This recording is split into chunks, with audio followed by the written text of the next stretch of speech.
conhecer Jesus e ser achado nele. E ser achado nele.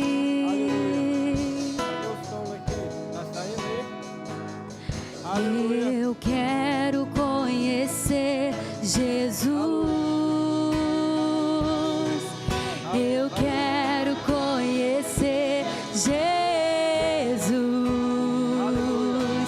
Eu quero conhecer Jesus. Eu quero conhecer Jesus.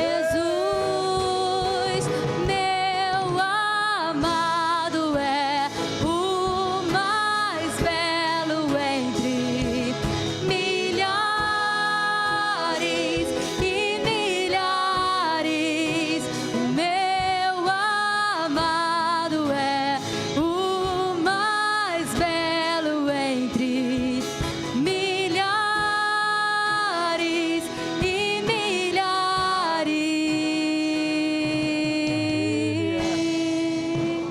Aleluia. Obrigado. Obrigado, Ministério de Música. Obrigado, Senhor. O Senhor é bom. Obrigado, Ministério de Música. E solta para mim aí, irmão, por favor. Pode assentar. Nesse clima de jardim, de milhares, de céu e de terra, nós vamos falar um pouco hoje sobre o jardim. Deus criou um jardim e não foi à toa. Ele criou um jardim e botou o homem lá. Isso não foi à toa. Houve um propósito. Isso não foi à toa. Nós vamos ver um pouco disso hoje. E para começar essa mensagem, hoje eu estou meio poético, eu quero recitar um poema. Confesso aos irmãos que a inspiração não foi minha, mas a compilação foi. Eu peguei várias partes e montei esse poema chamado O Antes.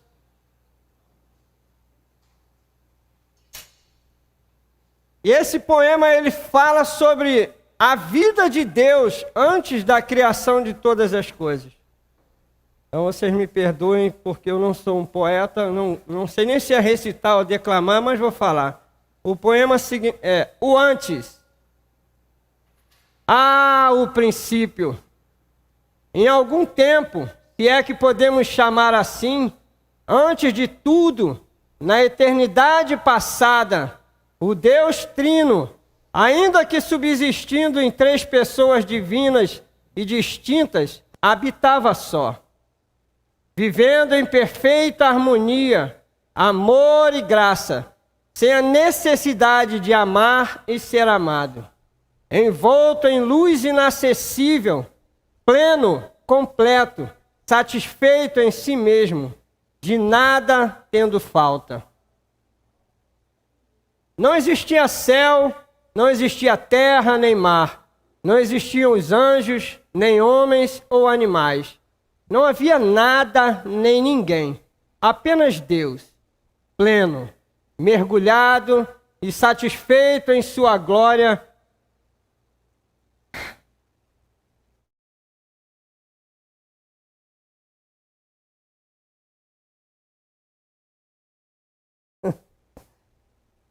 Majestade, soberania e poder. Não havia motivos que o levasse a criar qualquer coisa do universo. Se criar os céus, a terra, os anjos, os humanos, lhe fossem necessários, ou acrescentasse alguma coisa à sua pessoa ou caráter, você concordaria que ele já os teria criados desde toda a eternidade? Mas, apesar de não estar sendo coagido, nem obrigado ou necessitado a criar qualquer coisa ou alguém, decidiu, por seu beneplácito, soberania e poder, criar todas as coisas. Então, começou criando o princípio. Amém? Bereshit, de volta ao jardim. É o título da nossa mensagem. Aqui, irmãos, está escrito o versículo 1 de Gênesis. Bereshit, bara Elohim, et hashamayim ve'et haaretz. Que significa, no princípio, criou Deus os céus e a terra. Nós vamos falar um pouco sobre isso. Esse primeiro versículo da Bíblia, irmãos.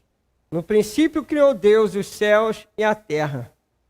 Se ele não for é um dos mais importantes de toda a Bíblia.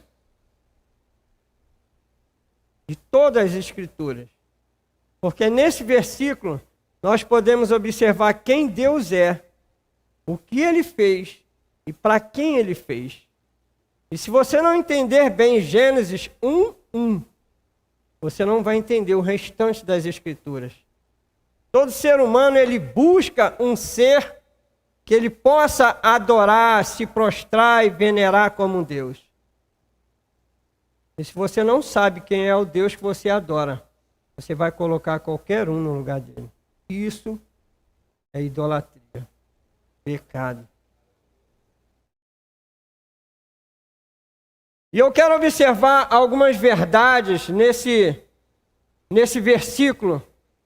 Nessa primeira metade aqui, no princípio criou Deus. E eu vejo aqui, irmãos, eu anotei 6 verdades que nós podemos ver dentro dessa metade aqui, no versículo todo. Eu quero compartilhar com os irmãos. A primeira dela é que Deus é trino. Ele subsiste em 3 pessoas distintas e divinas. Não são 3 deuses, são 3 pessoas divinas.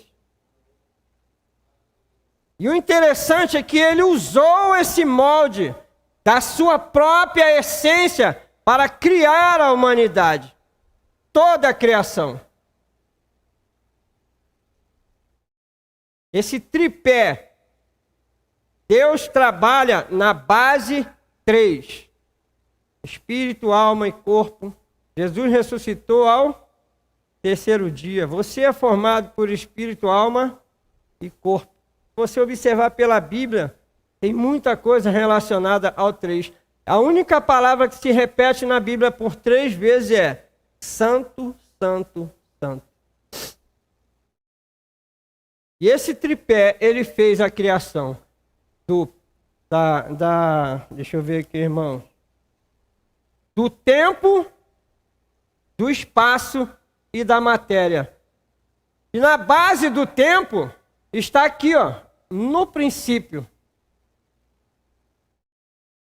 Na base do espaço está os céus e da matéria a terra. Tudo foi criado nessas 3 bases: tempo, espaço e matéria.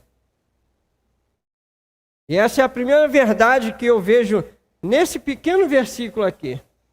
A segunda é, ele nos mostra 2 verdades categóricas aqui. A primeira, não em ordem de importância, mas qualquer ordem, que o mundo foi criado, os céus e a terra. E a segunda verdade aqui, que quem criou foi Deus. Ele é o criador de todas as coisas. A Bíblia diz que os céus e a terra pertencem ao nosso Deus. Ele criou o mundo e tudo que nele existe. Foi Deus quem criou. Amém, irmãos?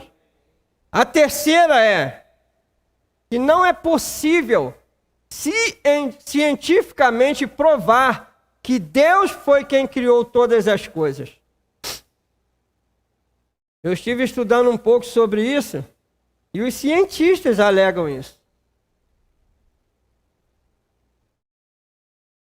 Não é possível cientificamente provar que Deus é o criador de todas as coisas.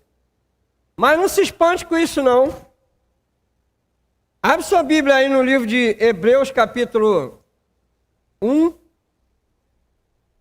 Deixa eu ver se é 1. Sabe quem foi que falou isso? Hebreus 11, versículo 3. O interessante, irmão, é que foi o próprio Deus que falou isso. E é impossível provar cientificamente que Ele é o Criador de todas as coisas. Leia aí para mim. Hebreus capítulo 11, versículo 3 diz assim: pela fé entendemos que o universo foi formado pela palavra de Deus. A ciência não pode provar isso, porque é pela fé que você acredita nisso. Está dizendo aqui, Deus falou, realmente não é possível provar. Eu criei, pronto, e você acredita e pronto. É pela fé, irmão. Está escrito aqui, pela fé nós entendemos que o universo foi criado e que Deus o criou. É pela fé, não pelas circunstâncias. Isso tem alguma coisa a dizer para a gente, né? É pela fé e não pelas circunstâncias. Não é assim que o justo vive? Amém?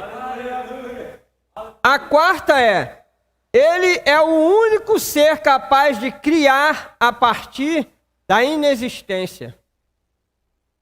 Romanos 4,17, numa parte dele, diz que Abraão creu naquele que chama à existência as coisas que não são, como se já fosse, como se já existisse. E aquele versículo estava falando de Gênesis capítulo 1, irmão. É claro que existem outros contextos em volta, mas estava falando disso. Deus criou a partir de três formas. Criou a partir da inexistência, criou a partir da matéria já existente e criou a partir de si mesmo. E nós vamos ver o porquê disso daí. O que ele criou a partir de si mesmo? Todas as coisas vieram dele, todas. Tudo veio dele, nasceu de dentro dele. Por ele e para ele são todas as coisas. Nada subsiste fora de Deus, nada. Ele é o rei da cocada preta.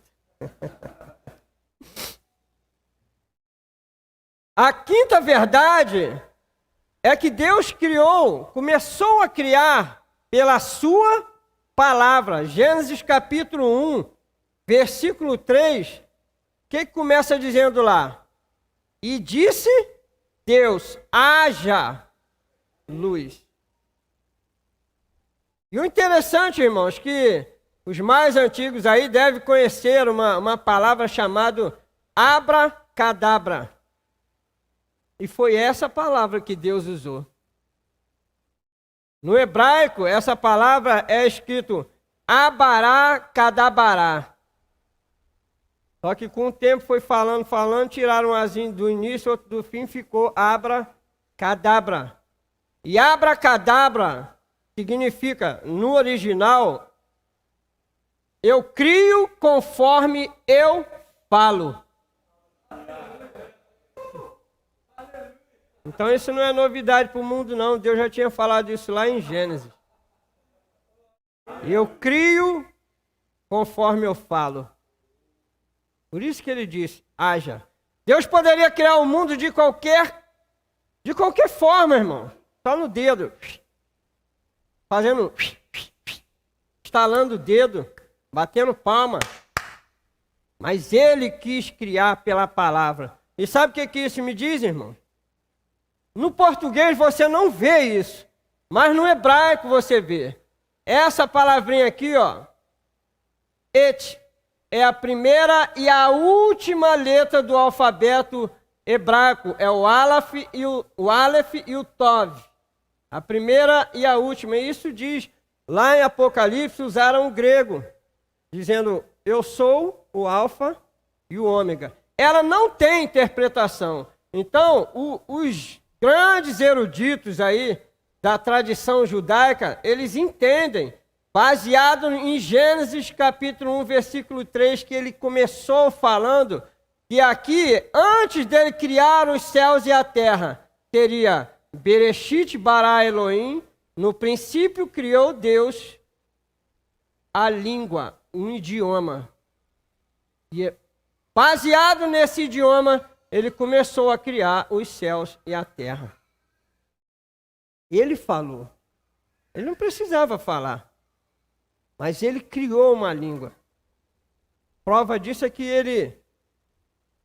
eu pelo menos, eu sou tão topeira de Bíblia, gente, que eu entendia que Deus passeava no jardim materializado com Adão. Pô, irmão, vamos ali. Mas não, a Bíblia diz que a voz de Deus passeava pelo jardim com Adão. A voz de Deus que ele criou. Amém, irmão? E a sexta e última verdade desse pequeno pedaço aqui é: no primeiro versículo da Bíblia, nós já temos um chamamento para vivermos pela fé. E eu vou te provar isso. Adão viu Deus criar qualquer coisa do universo ou da terra, sim ou não? Não, ele não viu, nem existia. Deus criou tudo e botou o homem lá. Adão viu Deus criar Eva, tirar a costela dele e clonar a Eva, fazer a Eva, sim ou não? Não, não viu, ele estava apagado, anestesia geral. Deus fez a primeira cirurgia ali.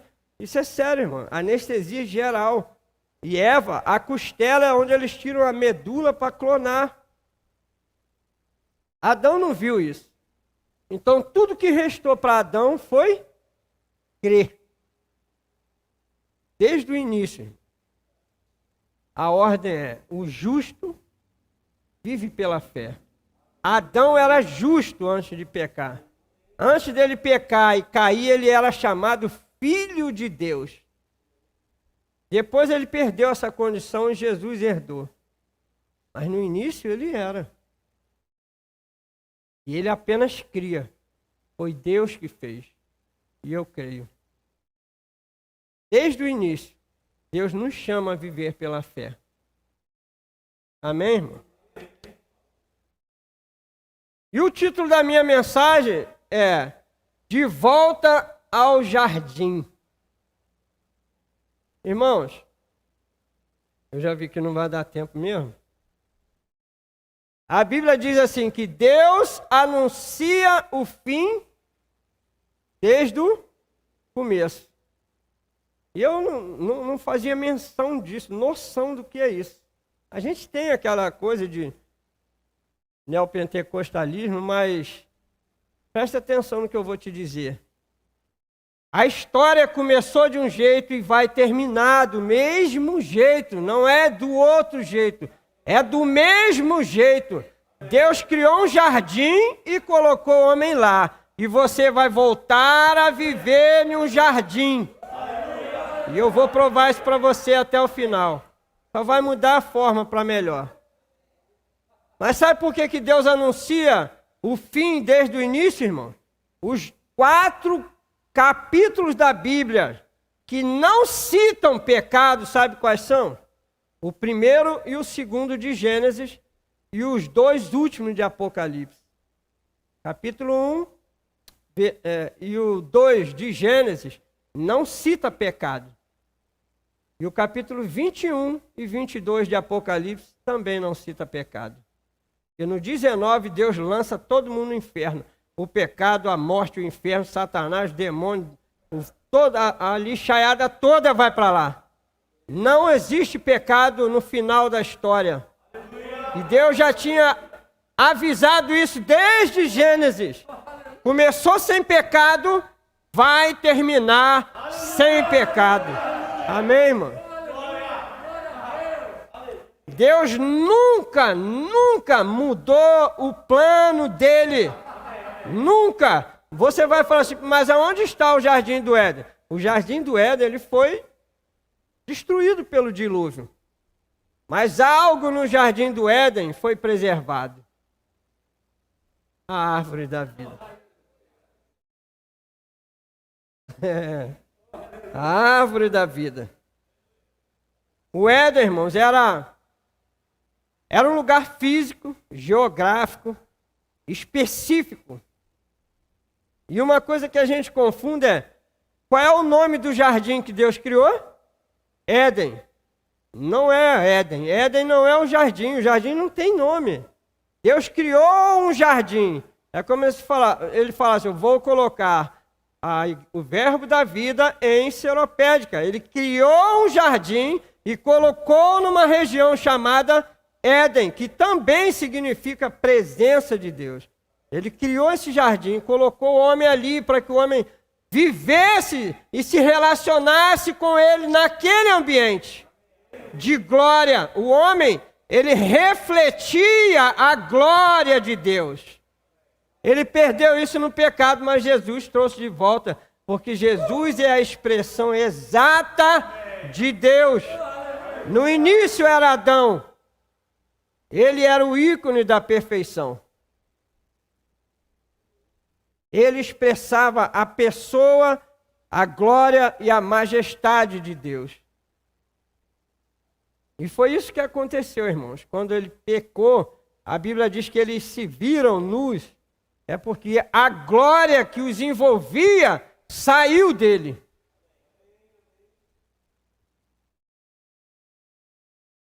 E eles perceberam que estavam nus. Foi a única coisa que eles conseguiram ver da desobediência.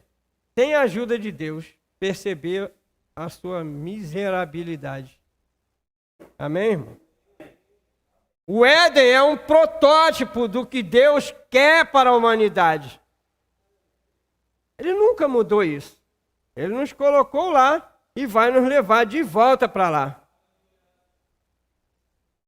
E Deus criou esse jardim, colocou lá duas benditas árvores lá.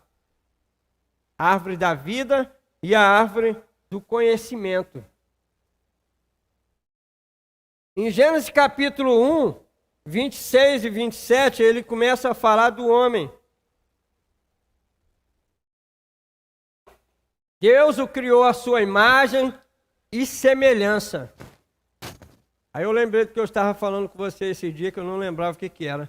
Mas no versículo 27, ele não fala da semelhança, ele fala só da imagem. A imagem de Deus o criou. E o que Deus quer dizer com isso? Nesse silêncio que me deixa mais nervoso ainda. Irmãos, Deus formou o homem de duas formas. O homem ele não foi criado eterno, não foi criado imortal, mas também não era mortal. Por isso que o nome da árvore é árvore da vida. Ele comia dessa árvore e ali ele tinha a sua continuidade de vida e poderia viver para sempre na presença de Deus, sem morrer. Porque se ele fosse imortal, eterno, ele não seria criado do pó da terra. O único ser eterno em todo o universo é Deus. Isso é um atributo incomunicável de Deus. Ninguém tem. Nós teremos a eternidade em Cristo, que é eterno. Amém? E Adão foi criado de duas partes. A material, Adão não foi criado do barro, ele não foi criado, vou repetir, não foi criado do barro, ele não foi criado do macaco, ele não veio da evolução, ele não veio nada disso. Deus criou Adão, a sua parte física, do pó da terra. Pó da terra é diferente de barro. Dá um barro aí que eu vou peneirar aqui e acabou. Pó da terra significa que ele pegou de todos os quase 60 elementos químicos que existem na terra e formou cada parte do meu e do seu corpo. Isso é o que Deus diz, que formou o homem do pó da terra. Em nenhum lugar da Bíblia você vai achar que o homem foi formado do barro. Está dizendo ali que Deus foi lá e pegou o oxigênio, pegou o hidrogênio, pegou o cloro, pegou o magnésio, pegou todos os elementos químicos da terra e foi formando cada parte do ser humano. Vou formar aqui a água. O homem é formado basicamente de água. Então, de onde veio isso, irmão? Ele não pegou lá um monte de barro, lá igual a gente faz com boneco de neve. Não precisa nem peneirar, não. Traz isso aqui desse jeito aí. Faz, joga uma água.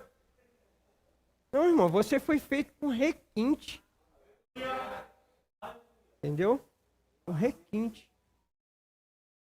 Amém? Nós fomos criados para refletirmos a glória de Deus. E Ele não ia te criar de qualquer maneira. Não ia te criar, com certeza não ia. Amém, irmão? E dentro desse versículo, Gênesis capítulo 1, versículo 26, ele fala, façamos o homem conforme a nossa imagem, semelhança, a nossa imagem, a imagem de Deus o criou. Eu separei algumas verdades, eu não vou me ater na criação do homem, porque esse não é o foco. O foco é fazer você ver que vai voltar lá para o jardim. Mas eu quero ver umas verdades aqui nessa frase. E a primeira dela é, façamos o homem. Façamos o homem.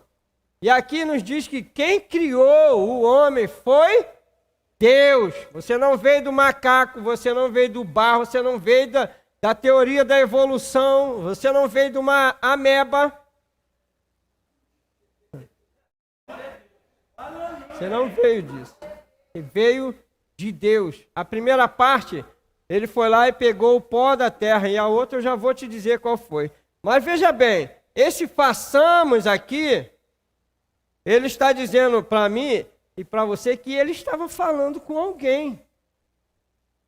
Eu não estava solitário, carente, eu preciso criar um homem. Gente, eu estou cansado, tédio dessa eternidade.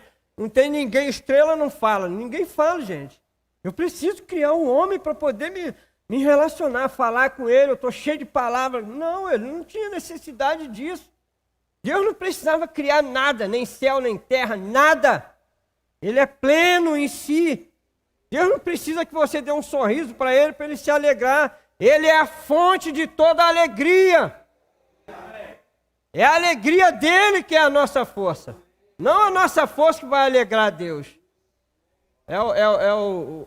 O poste mijando no cachorro. Não existe isso, irmão. Então ele falou com quem? Com o Filho. Ele era pleno. Isso é chamado de trindade ontológica de Deus. Ou seja, como Deus vivia. Era pleno em amor e graça. Amém? A segunda é... Então ele formou o homem de quê? A imagem e semelhança. A semelhança, irmãos, ele fala dos atributos comunicáveis de Deus para a nossa vida. Coisas que só ele tinha e ele decidiu colocar em mim e você. É o próprio raciocínio, a voz, a capacidade de amar, de perdoar, de interagir, o livre-arbítrio. Muita gente bate no peito e fala, eu tenho livre-arbítrio. Irmãos, o livre-arbítrio significa capacidade de desobedecer à vontade soberana de Deus. E foi essa desgraça que tornou o homem escravo do pecado e Satanás. Desobediência, quando Adão e Eva comeram lá do fruto, ele estava falando assim, foi o ato de desobediência dele, ele usou do livre-arbítrio dele. Não dá tempo para a gente entrar nesse assunto, irmão, que é profundo demais. Mas ele estava falando assim, eu não preciso de ti. Vocês serão iguais a eles. Eu não preciso de ti, eu quero ser Deus, dono do meu nariz, fazer pela força do meu braço. É isso que ele estava dizendo lá, quando ele usou do livre-arbítrio dele, foi lá e comeu a frutinha. Então, a semelhança de Deus é isso. A imagem de Deus Deus é espírito. Então, de quem Adão herdou essa imagem? O Filho tem forma. Filipenses diz que ele assumiu a forma de homem. Mas aí foi quando ele, na eternidade, ele não tinha. Tinha sim. Apocalipse diz que o Cordeiro morreu antes da fundação do mundo. Ele só consumou quando ele veio aqui na Terra.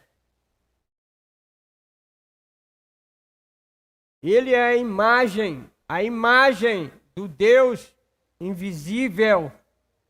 E ele é a imagem de um Deus que era invisível. Deus pegou a forma de quem para fazer o humano? Dele, do Filho. Formou o homem a parte do pó, e a outra Deus criou de si mesmo, quando ele colocou o fôlego da vida na boca do homem, no nariz do homem, e fez dele alma vivente. Uma outra verdade que eu observo nessa frase ali,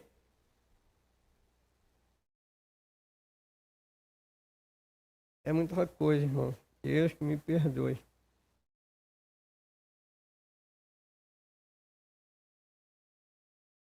O homem foi criado moralmente livre. Ele era livre, ele não foi criado de uma forma robótica. Eu mando, você faz e pronto. Faço o que eu mando e não faço o que eu faço. Não foi isso, não. Deus falou, você é livre. E a prova da sua liberdade, do seu livre-arbítrio está vendo essas duas árvores ali? Uma você vai comer, quando você comer da árvore da vida, você vai todos os dias, renovando o seu estado de vida para sempre diante de Deus. Mas o dia que você comer daquela ali, você vai morrer. A árvore do conhecimento do bem e do mal não acrescentou conhecimento ao homem. O homem no início ele olhava o mundo pela ótica de Deus. Ele não tinha noção do que era mal, do que era bom. Isso aqui é bom, isso aqui é mal. Isso aqui é bom, isso aqui é mal. Não, a vida dele era guiada pela vontade soberana, boa, agradável e perfeita de Deus.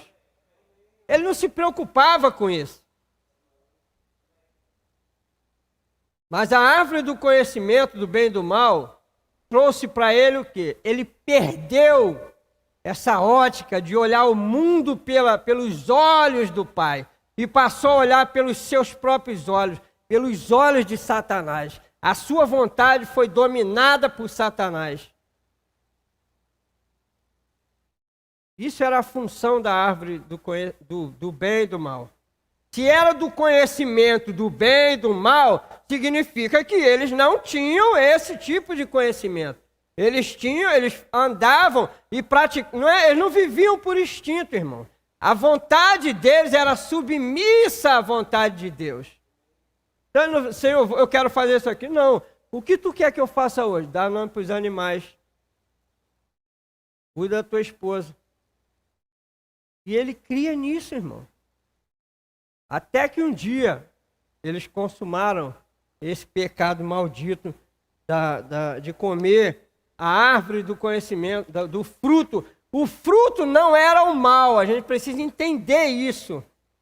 Quando Adão e Eva comeram daquele fruto, ele internalizou a potencialidade de desobedecer a Deus. Agora ele tinha duas naturezas dentro dele.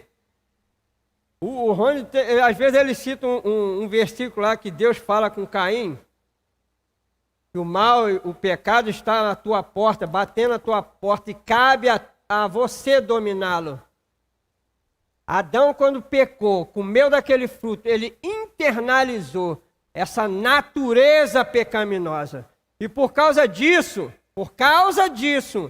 Deus fala assim, o homem agora se tornou como um de nós. Eu preciso tirar ele daqui.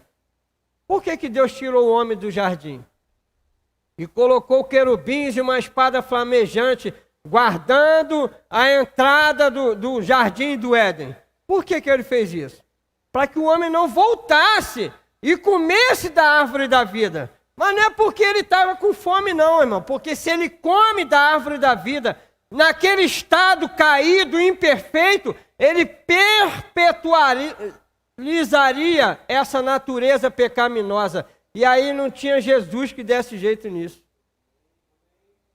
Não teria como. E Deus falou, vamos tirar ele daqui para que ele não coma da árvore da vida e viva eternamente. Isso prova que o homem não tinha esse potencial de ele é eterno. Deus não criou o homem eterno. Existem árvores hoje, que datam de quase 4.000 anos de vida. Então isso dá a entender a nós que era possível ele comer dessa fruta até hoje da árvore da vida, e ia lá comer uma folhinha.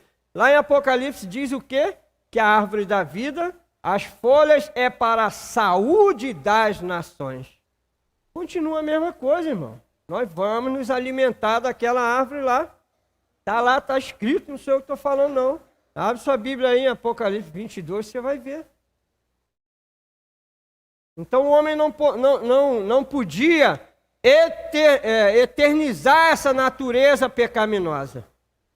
Então Deus tirou ele de lá, botou os querubins guardando a entrada do jardim para que ele não tivesse acesso ao caminho e chegasse à árvore da vida, porque o caminho e a verdade de Deus ele já havia perdido quando comeu do fruto. E aí, com o passar do tempo, Deus ele criou alguns símbolos para lembrar ao povo judeu de que aquele caminho ali estava fechado porque o homem pecou, mas que ele iria restaurar isso. Lá em Gênesis ele fez essa promessa: eu vou enviar um que vai abrir esse caminho de novo. Então Deus começou e colocou querubins no propiciatório, que era a tampa da arca, que simbolizava a presença de Deus. E quando eles olhavam aqueles querubins, eles lembravam do Éden. Tem um querubim guardando o caminho. Nós não podemos entrar no Santo dos Santos, no Santíssimo Lugar. Quando eles olhavam o véu do templo, haviam 2 querubins estampados nas cortinas. Quando eles olhavam, opa, tem um querubim guardando o caminho. Nós não podemos entrar. Por isso que o sacerdote entrava uma vez por ano. Mas ao mesmo tempo eles lembravam, vai chegar o tempo, o Messias virá e vai abrir o nosso caminho. Então, irmãos, até que, solta aí o slide para minha irmã, por favor. Até que Deus, para resolver esse problema de Adão, enviou o segundo Adão. E aí, esse segundo Adão, gente, que negócio muito bom esse aqui, hein? Olha aqui, ó. Aqui era o véu. Olha ali, o véu com os querubins sobre a arca, no Santíssimo Lugar. Isso aqui mostrava ao povo, o caminho está fechado, mas virá alguém que vai abrir isso novamente para a gente. Olha lá os querubins. Deus enviou um segundo Adão. E olha só, o primeiro Adão foi reprovado em sua missão no Éden ao pecar e perdeu sua condição de filho de Deus. O segundo Adão, quem é o segundo Adão? Quem é? Jesus, o Filho do Deus vivo, assumiu a forma de homem para que nós nos tornássemos filhos de Deus. Adão era o filho de Deus. A Bíblia diz isso. Mas ele perdeu essa condição. Mas o segundo Adão veio e falou, eu vou me fazer homem para tornar você filho de Deus novamente, através de mim. O primeiro Adão foi expulso de casa e Deus fechou o caminho de volta ao jardim e à árvore da vida. Jesus, o segundo Adão, venceu todos os seus inimigos na cruz Irmão, para que o homem voltasse para o jardim, ele teria que ir lá e comer novamente da árvore da vida, mas agora ele estava dominado por vários inimigos. O medo da morte, a própria morte, Satanás e os demônios dominavam a sua vontade. E Jesus precisou eliminar todos esses inimigos para que o homem tivesse o seu acesso livre novamente. Então, na cruz, quando ele gritou lá, Tetelestai, que quer dizer, está consumado, ali o véu se rasgou. E os querubins foram afastados, e o caminho estava livre, para que eu e você hoje nós temos um novo e vivo caminho de volta ao Éden, de volta à presença de Deus, de volta à árvore da vida. Jesus Cristo falou, eu sou aquele caminho, eu sou um novo caminho, eu sou a verdade que vocês perderam, eu sou a vida que vocês precisam para viver diante de Deus. Isso é profundo demais, irmão. O segundo Adão derrotou o pecado, o seu sacrifício na cruz. Derrotou a morte quando ressuscitou. Derrotou o império das trevas, Satanás e seus demônios. E derrotou o mundo, vencendo as tentações. Ele falou, vocês vão ter aflições, mas não temas. Eu venci o mundo. O negócio está comigo. Amém, irmãos? E a história, como eu disse lá no início, não termina de qualquer maneira. Ela vai terminar do jeito que começou. Olha que coisa fantástica. Gênesis capítulo 1, versículo 1, fala da criação dos céus e da terra. Gênesis capítulo 2 fala da criação da árvore da vida e do Éden natural. Lembra que eu falei? Os 2 primeiros capítulos e os 2 últimos capítulos falam exatamente das mesmas coisas. Apocalipse capítulo 21 fala da criação de novos céus e nova terra. Deus vai criar novos céus e nova terra e vai nos colocar lá para vivermos eternamente através de Cristo na presença dele. Olha aqui, os 2 últimos, os 2 primeiros. Apocalipse 22 fala de quem? Ela está lá, irmão. Ela está lá. Depois você abre sua Bíblia, Apocalipse 22, está lá, ó. A árvore da vida e do Éden agora glorificado, que é a santa cidade, a nova Jerusalém. Amém, irmãos? Não acabou ainda não. Uma comparação ainda do primeiro Éden e do segundo Éden, que é a nova Jerusalém. No primeiro Éden, saía um rio que regava o jardim.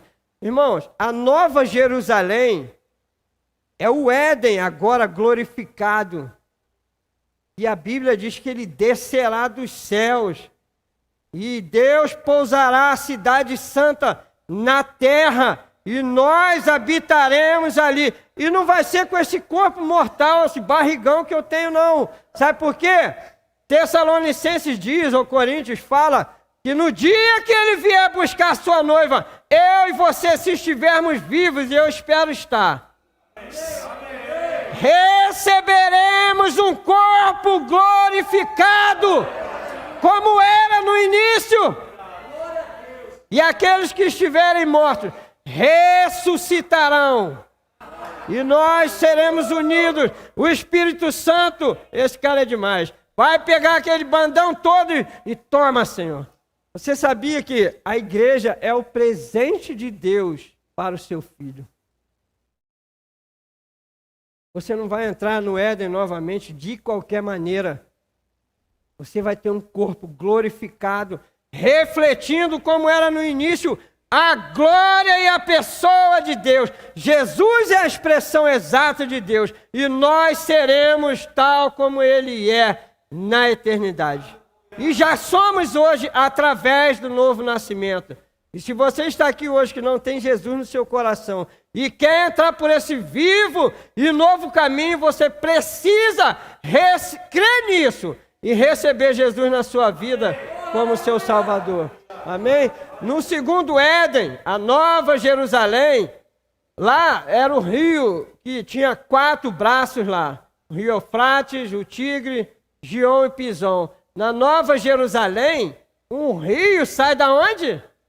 Do trono de Deus e do Cordeiro e corta toda a cidade.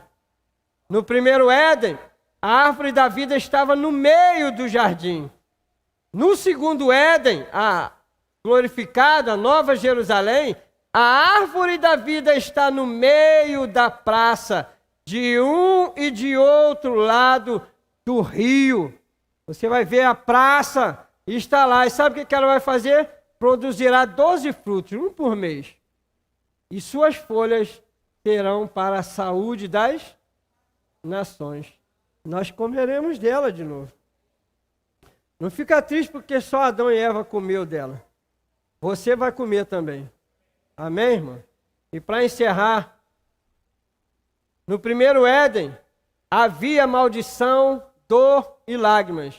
Irmãos, eu sei que eu já passei do tempo, mas me dá mais uns 50 minutinhos que eu já encerro. No segundo Éden, não haverá mais maldição, nem morte, nem pranto e nem dor. Por quê? Porque Deus limpará dos nossos olhos toda lágrima. Lá no Éden ele falou, você vai ter dor no parto. Você vai trabalhar e vai suor. Vai ganhar o sustento com o suor do teu rosto. Lá não vai ter nada disso, porque Deus limpará dos nossos olhos toda lágrima. No primeiro Éden, Adão e Eva ouviram a voz de Deus passear, a voz de Deus. Na santa cidade, nós veremos o seu rosto, o seu trono estará entre nós, ele habitará conosco, não tem mais negócio de voz, não, ele estará, você vai ver o rosto dele, nós seremos o seu povo e ele será o nosso Deus. Nós voltaremos para o jardim, a Nova Jerusalém. Esse é o propósito de Deus, irmão. Nos levar de volta para o lugar que Ele criou lá no início. Mas Ele é tão bom, Ele melhorou esse lugar. E a Bíblia fala da Nova Jerusalém, é esse formato aqui. Não é pequenininho assim, mas o formato é... Nós seremos levados de volta à Nova Jerusalém. De volta ao jardim de Deus. Amém, irmão? Você se alegra com isso? Existe alguém aqui que ainda não confessa Jesus como seu Salvador e deseja entregar a sua vida nas mãos dele? Esse caminho está aberto para você também. Mas você precisa dar esse passo de fé, porque foi pela fé desde o início e continua sendo até hoje. É pela fé. Você recebe a Cristo e trilha de volta esse caminho. Começa a trilhar. Mas vai chegar um dia que o caminho estará escancarado para a gente. Amém, irmão? Que Deus possa complementar essa mensagem nos nossos corações. O abençoado ali atrás falou assim, você não vai falar 30% dessa mensagem. Mas eu falei pelo menos 15%. É muita coisa. Irmão. Eu estou cansado, mas satisfeito pelo que eu me alimentei nesses dias. Uma pena não ser uma vigília hoje. Mas Deus vai acrescentar no nosso coração aquilo que faltou falar. Amém? Muito obrigado.